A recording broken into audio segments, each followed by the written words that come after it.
Gauntlet Slayer Edition is a fun hack and slash top-down game for the PS4 and PC. To me, this game doesn't remind me of classic Gauntlet games as much as it reminds me of Diablo 3. And that's not a bad thing. I love Diablo 3.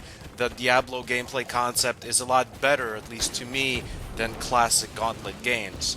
I mean, they're similar to begin with. You're basically running through various dungeons, killing everything that moves, collecting all the treasure, sometimes pulling some levers to progress, but mostly just killing everything that moves. Now, there's a nice selection of characters to play as. You have the warrior, who is obviously more of a melee fighter and has high health. You have the Valkyrie, which is a character that is a melee fighter that also has strong defense. The Valkyrie doesn't have that much health, but still a good amount of health. Then you, of course, have the Wizard, not a melee fighter, obviously shoots various missiles using various spells, not high health, so obviously this character needs to stay away from the combat. You have the Elf, which is basically the archer, again, low health, but you shoot from far away, so if you play smart, you don't need a big health bar, because you're rarely going to get hit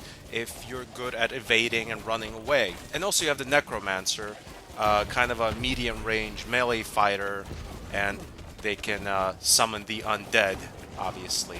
There's a lot of characters, which is a good thing, but I find for games like this, at least with my playstyle, the best type of character is a character that shoots from far away. It could be the wizard, it could be the ranger, it doesn't matter, but it's always a smart strategy in top-down hack and slash games to be able to hit the enemy from far away and not have the enemy be in range to hit you.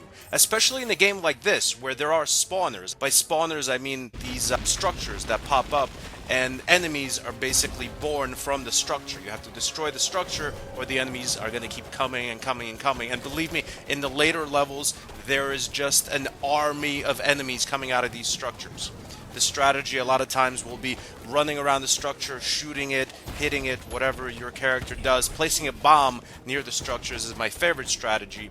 But that's your number one priority. You have to destroy that, or else it doesn't matter how many enemies you kill, they will just keep coming. There are also some boss type enemies or elite enemies, and the strategy for these are a lot like the strategies for structures. You avoid or you kill the add-ons, but don't focus on the add-ons. Focus all your firepower on the actual objective, which is killing the boss or the elite enemy or the structure.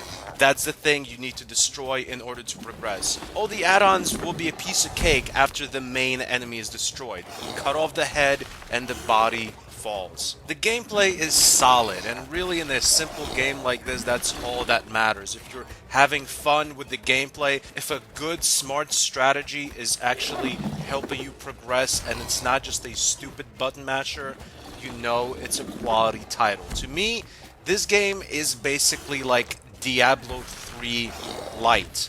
It's almost as good as Diablo 3, but not quite there. Everything is just a tad off. And that's not an insult, that's a compliment, because Diablo 3, minus obviously the greediness of Blizzard with all those microtransactions, but the actual core gameplay was solid and tight. Probably some of the best hack and slash top-down dungeon crawling gameplay out there, and this game comes pretty close. Gauntlet Slayer Edition gets an official stanburdman rating of a 7.8 out of 10. Thanks for watching. Goodbye, my friends.